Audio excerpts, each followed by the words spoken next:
The New York Mets have won 4 straight series. They have won 10 of their first 15 games, and they sit alone in first place of the NL East. And yet, people are still complaining, and people are very confused how they have gotten off to this start. Welcome in to another edition of the Bleav in Mets podcast. Chris Schubert, Jack McKessie, back with you to recap what went on in Sacramento, California over the weekend, and very quickly get you ready for a Twin series that is going to start literally as we are recording this pod. The game is like 90 minutes out from starting. Jack, another 2 out of 3 series win for the New York Mets. How are you, my friend? Usually I say I'm good, Chris, but I just feel really weird. Like, I feel like we talked about it in the pre-show a little bit, but it feels like every series the Mets play, it just gets a little bit weirder in different ways. And we'll talk about all the ways that this one was especially weird. I guess starting with the fact that it was in Sacramento against the A's. The A's. I wonder if this is what it's like to just be a good baseball team, that you just always find ways to win and your record's just always decent. And this is just kind of the norm that we should expect here with Steve Cohen and now with David Stearns running baseball operations. But it is still very new, especially when last year started as poorly as it did. We'll do this the way we always do this. We'll go in order of the game, starting with the Friday night contest in a ballpark that, you may hear us say this a bunch of times over the course of the show, just played really odd all weekend long. Balls that I thought were going to get out by a good 15, 20 feet hung in the air. Balls that I thought were surefire catches. You've got Tyrone Taylor and Juan Soto just chasing things down in that just cavernous right center field gap all throughout the game. It was just a weird ballpark to play in, and you could tell very early on, especially in that first game on Friday, that the players needed some adjustment to get used to what was going on there. But the Mets in the first game of this series throw Griffin Canning on the mound, and Pete Alonso does Pete Alonso things. A 3-hit night, hits his 4th home run of the season, gets his RBI total up to 18. And this game was about what Carlos Mendoza decided to do with Griffin Canning, the rest of the Mets offense not being very good, and Edwin Diaz officially moving, at least for me. Maybe we need to come to terms with this on the show. I think we need to have a conversation of moving Edwin Diaz down the trust tree just a touch. I mean, he got the save, right? Like, it's true. You have to blow the save in order, I think, for us to have a full-blown emergency meeting about where you stand on the trust tree. But I got to tell you, it's like a big gust of wind has come by, and the trust tree, that branch is wobbling a little bit, and I'm a little concerned that it's going to snap off here at some point. Yeah, the wind for the trust tree regarding Edwin Diaz looked much like it did in the finale of the Marlins series at Citi Field. Yes. Very gusty, a lot of question marks about where things are going to end up. Luckily, the Mets ended up with the win, in part because of that Pete Alonso home run that they apparently desperately needed as an extra bit of insurance, because the way that Carlos Mendoza managed Griffin Canning in that start, it gave me even more questions about his ability to use the hook on starters that are clearly ready to come out of the game, because we were texting during the game as it happened. So he starts giving up hard contact towards the end of the 5th inning. And you and I were like, surely the writing is on the wall here. We've seen him being Mendoza, make mistakes in the past and leave a guy in too long. But the amount of hard hit balls, the amount of hard contact that Canning was giving up in the 5th seemed to indicate that he was done. No. He starts the 6th. Hard hit ball, hard hit ball, hard hit ball, home run, not just hard hit ball. I think you were doing it a disservice that these were just hard hit balls. I mean, he got absolutely tagged in that 5th inning. He gave up a 100.8 mile per hour line out, and then Tyler Soderstrom had a 99.3 exit velo fly out to end the inning, and then the Mets take a 6-1 lead. That's it. I don't need to see any more Griffin Canning. Griffin Canning is not an ace of a pitching staff. The moment you start to see the signs that he is getting hit hard or he may not have his A+ stuff, you have to hit the eject button. You have to have the bullpen ready to go, because then in the bottom part of the 6th, here's what it is: a 109.5 mile per hour double from Shea Langoliers, 100.8 on an out by J.J. Bleav, and then Jacob Wilson hits a nearly 95 mile per hour single, and Duar's home run was 103.9 off the bat. Like, what are we doing? This is now 4 times in 15 games that we can directly question Carlos Mendoza's sticking with a pitcher too long. He's done it twice with Griffin Canning. He did it once with Tyler McGill, and then whatever went on in that Blue Jays game with David Peterson. 4 times in the first 15 games we've questioned, and I get it. It's the beginning. It's the first day of 13 games in 13 days. It is a situation where you have to find length at some point. You're about to embark on a 6-game road trip, first to California, then you're coming back to Minnesota, and then you're going to work your way back east. I get it. You can't run out this bullpen every single day. There's nobody who gets that more than I.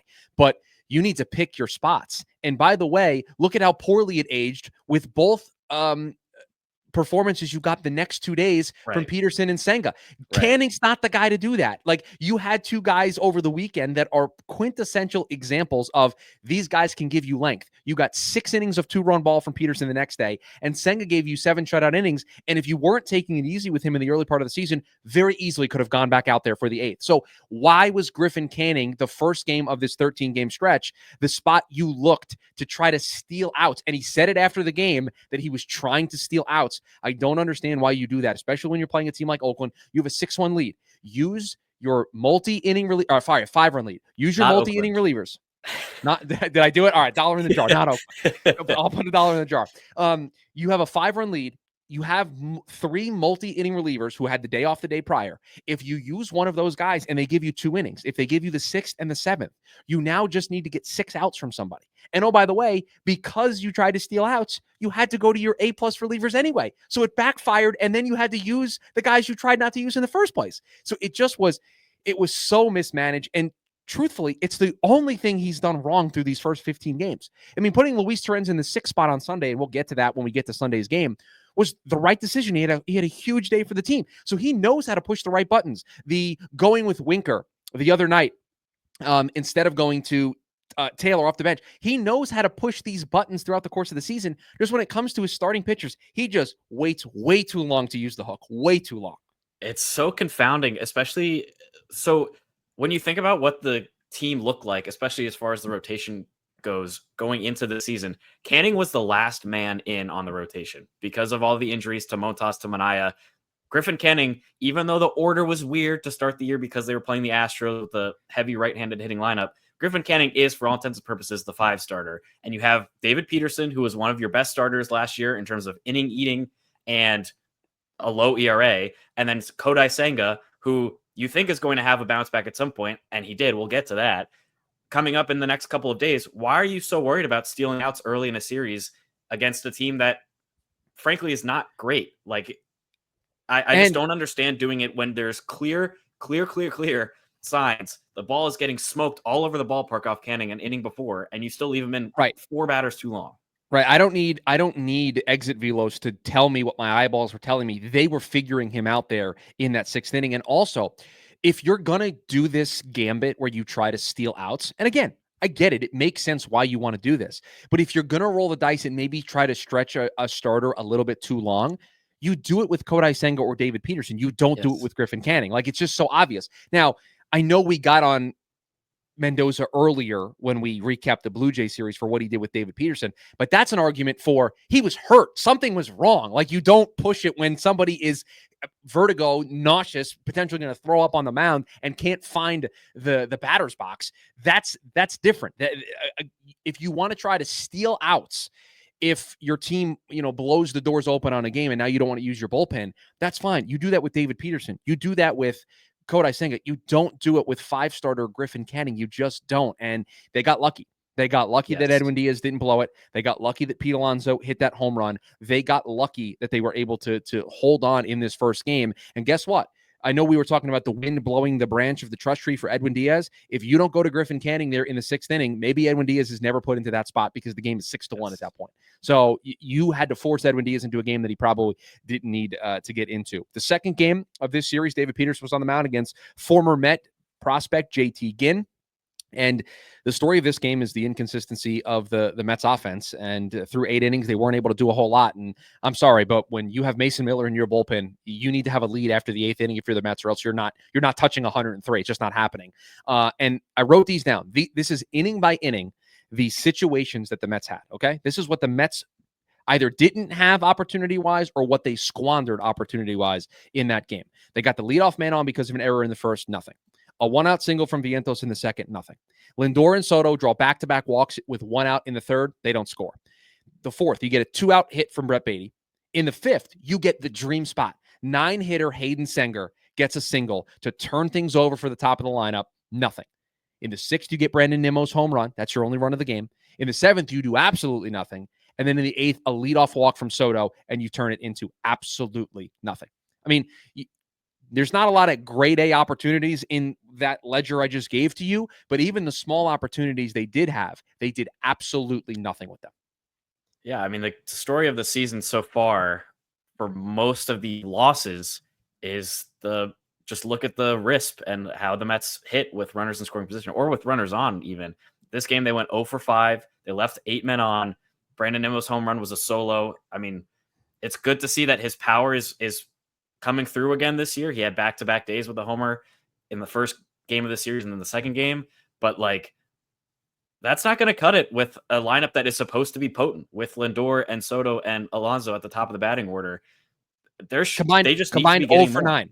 Combined 0 for 9 in that game. Yeah. And they showed the graphic on the SNY broadcast, what the OPS is for the top 3 guys and what the OPS is for the rest of the lineup.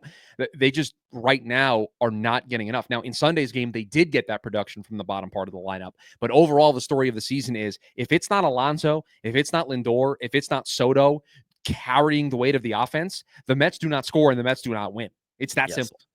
And it's mostly just been Alonso. Just looking at his batting average after the first game of the series was leading the National League. He obviously, of course, went over in the last 2 games of the series. But like if Alonso hits a cold streak and no one else is there to pick up the slack, if Lindor is still kind of iffy, if Soto continues not really having the power that the Mets expected early in the season, like the lineup just looks completely impotent. And then you're relying heavily on your pitchers. Shout out David Peterson, by the way, for 6 innings after the 5 1/3 the day before from Canning, saving most of the bullpen. You got Buto for 2, 3 total earned runs over the course of the game. And the Mets lineup that we thought was going to be super strong, the strongest part of the team, was unable to do any more than a solo home run late in the game when it ultimately didn't really matter anymore.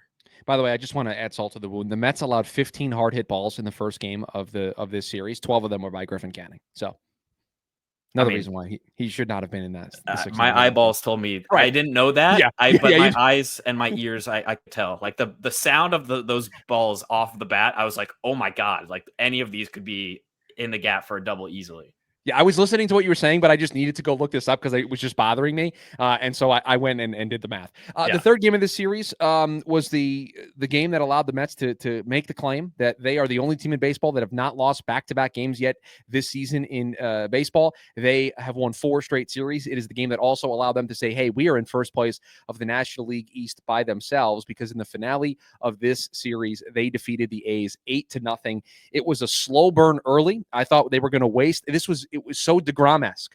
Kodai Senga was out there just throwing up zeros, and the Mets weren't scoring. I'm like, I've seen this story before. I have seen this exact movie script in the past. Now, it wasn't DeGrom-esque in terms of the way Kodai Senga was dominating, but what I appreciated the most about the performance, I wonder if you agreed with this, Jack, is he didn't try to get a bunch of strikeouts. He just trusted his defense behind him. He filled up the strike zone, and he got 2 awesome double play turns from Brett Beatty. He worked out of the limited trouble that he did get himself into. And again, it's not a dominant 12 strikeout performance where they were throwing up a bunch of ghost fork graphics, but it was 7 scoreless innings from the guy that is talent-wise the best starter in this rotation, and you expect to see that. And the only reason why they took him out of the game is because they are taking it very easy with him in the early going, and they are not going to push him to 90, 100 pitches just yet. And so he was dominant over 7 innings. It's just not your regular, everyday, run-of-the-mill ace dominance. He was crafty with it. He just pitched to contact and trusted the defense behind him. I agree 100%. He threw 79 pitches over 7 full innings of work. He got 4 strikeouts, 2 walks. Like, it's not the many strikeout games that we might be used to from his rookie season.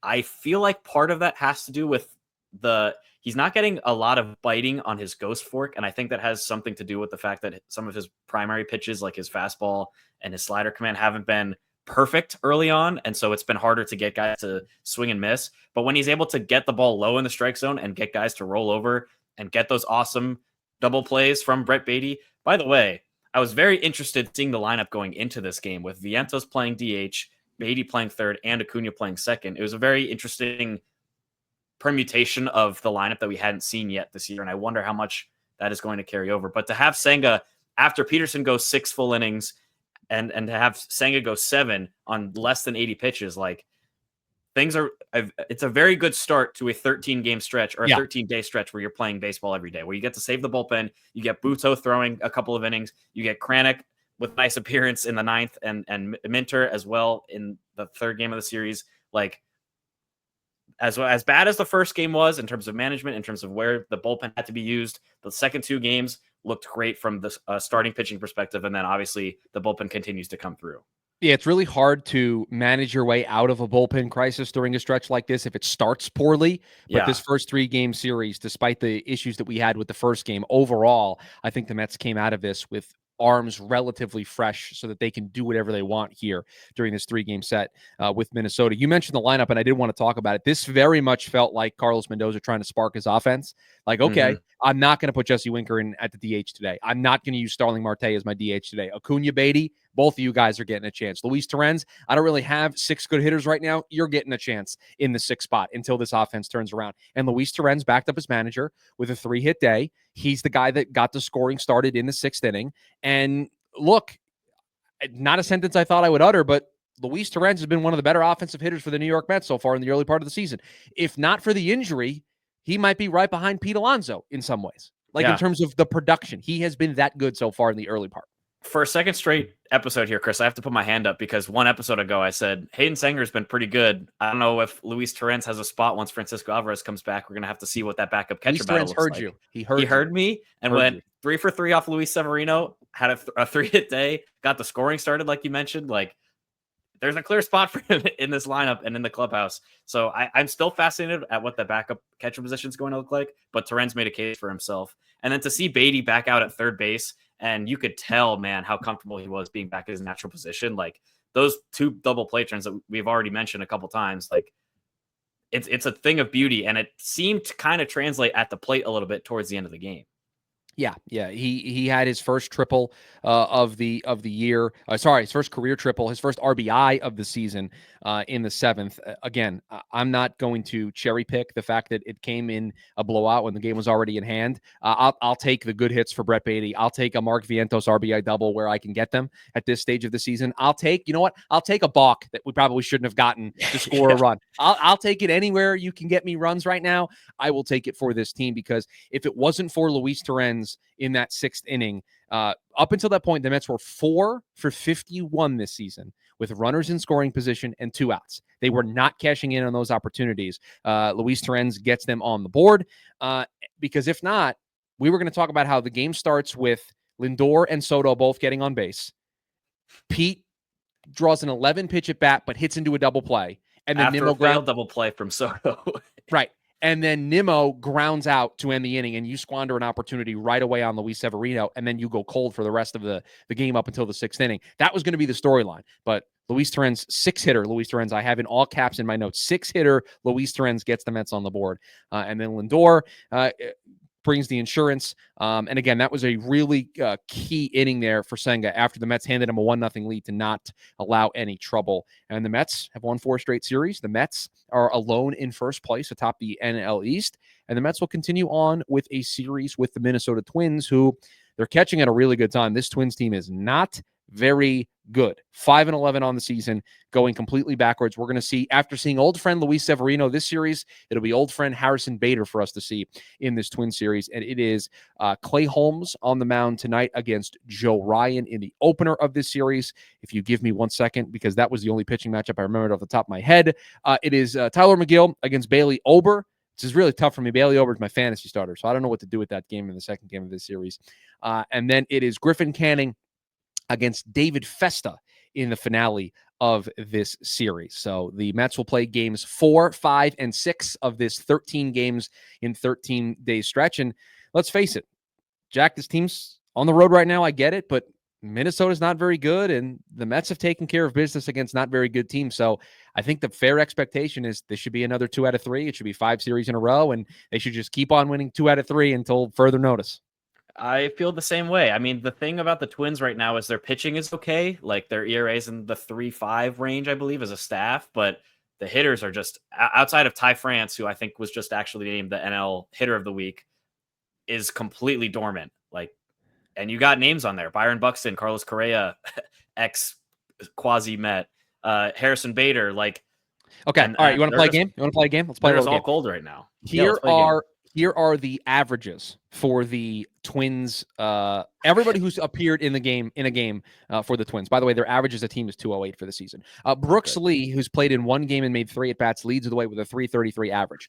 Ty France is hitting 298. Eduardo Julian's hitting 282. Willie Castro is hitting 236. Matt Wallner is hitting 231. Harrison Bader is hitting 209. Ryan Jeffers is hitting 200. Buxton's hitting 192. Trevor Larnock's hitting 189. Jose Miranda's hitting 167. Carlos Correa is hitting 164. Christian Vasquez is hitting 125. Mickey Gaspar's hitting 118.